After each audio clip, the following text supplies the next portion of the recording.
Bonjour et bienvenue dans ce Movie Death Contest dédié spécialement à...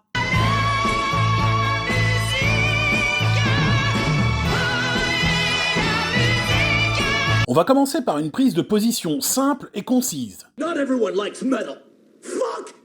Bon, ça c'est fait. Tout ça pour signaler que cette vidéo aura recours au placement de métal.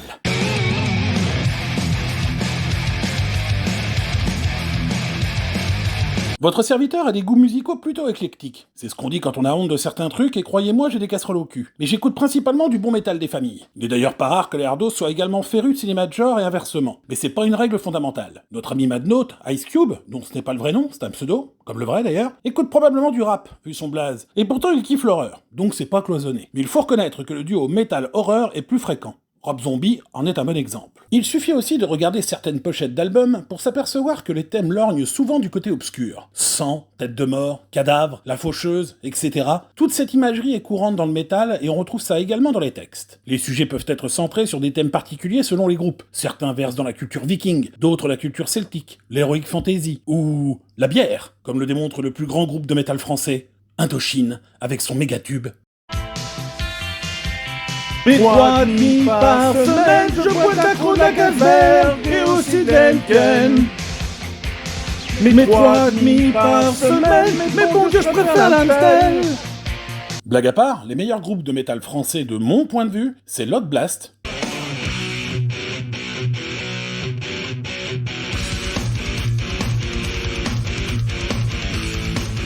et Gojira. Jetez-y une oreille, ça pourrait changer votre vie. Désolé, je m'étale un peu, mais c'est le thème. Alors bon, maintenant, entrons dans le vif du sujet. Pour mon film du mois, j'avais quelques idées comme Devil's Candy ou Deathgasm. Puis j'ai jeté mon dévolu sur le barré Knights of Badassdom. Trop compliqué à traduire en français. Alors me faites pas chier. Allez, un petit riff pour se remettre dans le bain de sang.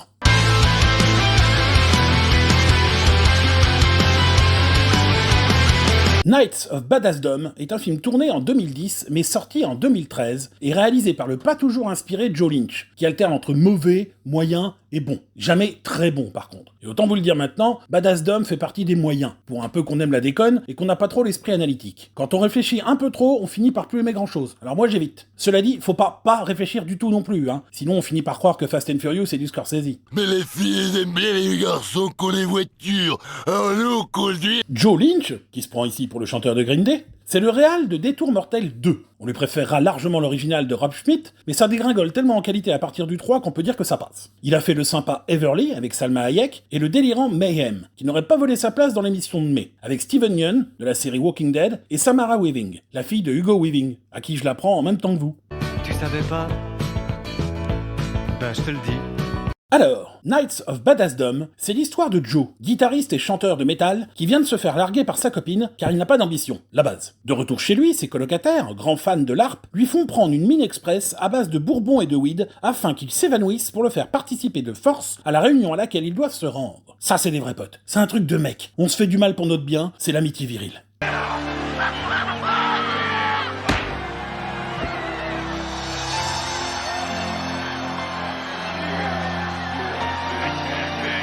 Il y a 2 minutes, je vous parlais du LARP. Alors je fais un aparté sur le sujet. LARP est l'acronyme anglais pour Live Action Role Playing, donc jeu de rôle grandeur nature. Pour faire court, ce sont des hommes et des femmes qui jouent à Donjons et Dragons, mais au lieu de le faire autour d'une table, le font dehors, à l'air libre. C'est bon pour le teint, sauf pour ceux qui, comme moi, crament au moindre rayon de soleil. J'attends d'ailleurs toujours qu'on m'explique comment David Caruso arrive à mener des enquêtes sur les plages de Miami sans prendre feu. Le gars est un grand rouquin blanc. Rouquin, Cathy, pas un requin. Je disais donc, le gars est un grand rouquin, blanc comme un cul, et il fait le malin sous un soleil qui tape encore plus sur la gueule que Will Smith à une soirée des Oscars. Il devrait être mort depuis au moins la moitié de la première saison. T'as mis ta crème solaire, Horatio? Non, mais la crème solaire, c'est pour les tapettes. Moi, je mets de l'auto-bronzant. Comme Chuck Norris. Cela dit, le soleil, il tabasse un peu aujourd'hui.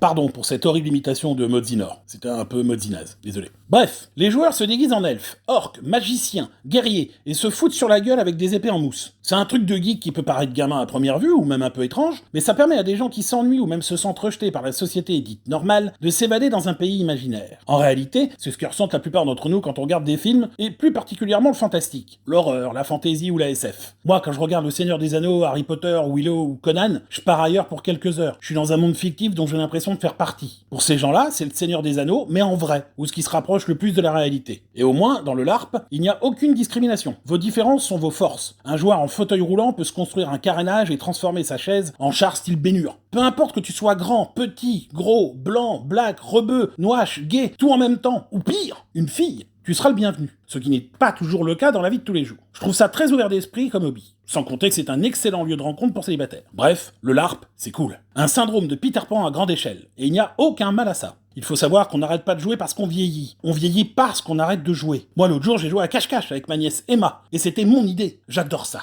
N'importe quoi, lui. J'en reviens à Joe et à ses amis Eric et Hung. Arrivés sur place, c'est l'heure de la quête qui leur a été assignée par le maître du jeu. Eric, détenteur d'un livre rare trouvé sur eBay et on ne sait comment, invoque par inadvertance un démon au trait de l'ex de Joe, la jolie Beth. Ce monstre va faire un massacre parmi les participants. Et nos héros, avec l'aide d'autres cosplayers, vont prendre les armes et un micro, afin d'essayer d'éradiquer la belle Beth. Gueule. Well, love. On le sent bien venir, le petit final à la Peak of Destiny, où Jack Black et Kyle Gass, du groupe Tenacious D, défient Dave Grohl incarnant Satan autour d'un combat de rock. À la distribution, une belle brochette de visages connus. Ryan Quanten, aperçu dans la série True Blood, et héros du très cool Dead Silence, de James Wan, avec ses poupées bien flippantes. Steve Zahn, acteur vu dans bon nombre de comédies comme Génération 90, That Thing You Do, National Security, de l'action avec USS Alabama, Sahara, et un peu de genre, avec Une virée en enfer ou Escapade fatale. C'est plus des thrillers que de l'horreur, mais on va pas chipoter. Il est également au casting de la récente série The White Lotus, que je vous recommande si vous aimez le mélange drame-comédie malaisante et la magnifique Alexandra Daddario.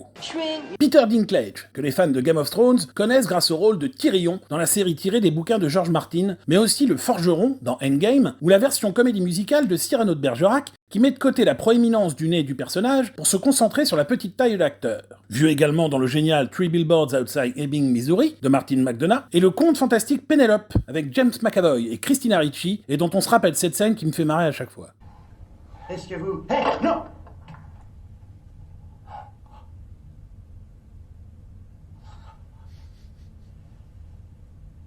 Hey! Et c'est grâce à lui que Knights of Badassdom est finalement distribué. Comme je le disais tout à l'heure, le film a été tourné en 2010, mais traîné dans les tiroirs jusqu'à ce que la notoriété de Dinklage booste sa sortie. Marrant, car ce n'est pas lui qu'on voit le plus longtemps, même s'il est au final un personnage plutôt important. On croise également Summer Glau, habituée des rôles badass, justement, puisqu'elle a incarné une Terminatrice dans les Chroniques de Sarah Connor, la série spin-off des Terminator, une combattante avec des pouvoirs dans la série Firefly, et son adaptation ciné Serenity. Les deux sont bien, mais à choisir, privilégiez la série. Si vous manquez de temps, le film en est une synthèse. On a aussi Jimmy Simpson et son physique particulier, qui lui donne la possibilité de jouer autant sur le comique que sur la flip. On l'a vu dans l'excellente série It's Always Funny in Philadelphia, Westworld, la première saison de la méconnue Appen Leonard, ou encore récemment dans le tendu Enragé, où Russell Crowe apprécie moyen les queues de poisson. Oui, en tant que gros, moi-même, j'ai le droit de faire ce genre de vanne. On me dit dans l'oreillette que c'est l'heure du riff.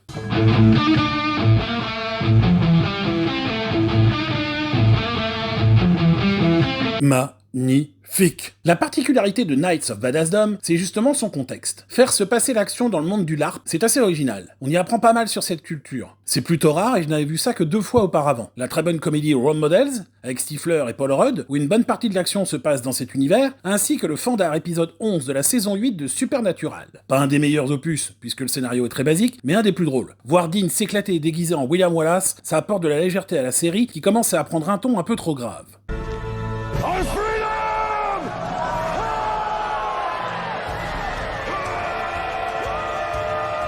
Knights of Badassdom a également pour lui une bande-son très métal, composée presque entièrement par Bear McCreary. On y trouve du doom, du thrash et du folk metal. Et ça correspond parfaitement au trip, puisque beaucoup de groupes, comme je l'ai dit précédemment, s'inspirent de la fantasy. Manowar, Hammerfall ou encore Blind Guardian. En gros, les pochettes, c'est des ersatz de Conan avec des meufs à moitié à poil ou des animaux sauvages à la dalle invincible. Il y a quelques références métalleuses disséminées dans le film à des groupes comme Merciful Fate, Slayer, Rush ou encore Led Zepp. C'est discret mais c'est là. Donc, si vous aimez l'horreur, la comédie, l'heroic fantasy et le métal, essayez de vous mater Knights of Badassdom, disponible notamment sur la plateforme Shadows. Vous remarquerez le côté côté un peu foutraque du film, qui donne l'impression d'avoir été charcuté au montage, et après quelques recherches, il s'avère que c'est le cas. Apparemment, ça devait gicler un peu plus, mais ils ont joué les pisse froid. C'est bizarre, tout de même, de faire un film d'horreur gore pour en enlever les scènes dégueu. C'est un peu comme si vous enleviez les vannes dans une comédie pour que ce soit pas trop drôle. Ça n'a pas de sens. Malheureusement, ce n'est pas le peintre qui décide, mais celui qui fournit les pinceaux, d'où le sentiment d'un film inabouti. Ah, mon dame. Je vous souhaite à tous paix et prospérité. J'espère vous croiser à la fête médiévale de Cidre et Dragon. C'est un vrai événement, hein. Je sais pas qui a trouvé le nom, mais... Rendez-vous en juillet pour notre numéro très attendu consacré au... Ah si, une dernière chose, je me suis engagé à faire de la pub pour un livre dont vous êtes le héros. Oui, ça existe encore et pour tous les âges. Notre collègue Madnote Oryonga en a fait un éloge très encourageant sur le site Mad Movies, alors je fais suivre. Ce livre s'appelle Le Slasher dont vous êtes le héros et est édité par Pulse Éditions. Aux commandes, Alexandre Sanchez, avec la participation de Claude Gaillard et Guillaume Le Dizet. Illustration originale de Xavier Desbarras, dit Matt Xav. Le lien pour commander se trouve dans la description. Vivez une aventure captivante dans le monde merveilleux du meurtre et du gore. You'll have a tale or two to tell of your own when you come back. Can you promise that I will come back? No. And if you do, you will not be the same. Allez, un dernier riff pour la forme et je vous dis bon vent. Johnny Strong!